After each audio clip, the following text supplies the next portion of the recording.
ህይወታችሁ ከባድ ሊሆን ይችላል። ከነዚህ ሁለት ሰዎች ግን የሚብስ አይመስለኝም። ይሄኛው ወንድማችን ማይክል ሴለር ይባላል። ምንድነው የሚያደርገው? የሀገር ብድር ይበደርና ቢትኮይን ይገዛል።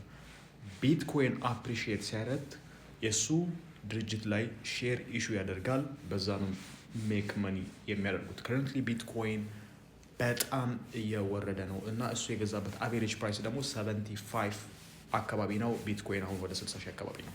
ይህም ድርጅቱን $12 ቢሊዮን ኪሳራ ላይ ያደርገዋል። ችግር የለውም ለጊዜው አሁን፣ ምክንያቱም የሰውዬ ተበድሮ ለ1 ዓመት ይሄን የሚቋቋምበትን መንገድ አዘጋጅቷል።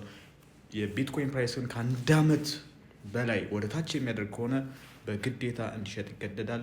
ይህም ደግሞ ማርኬቱ ላይ ለቅሶና ጥርስ ማፋጨት ነው የሚሆነው። በጣም ካታስትሮፊክ ነው።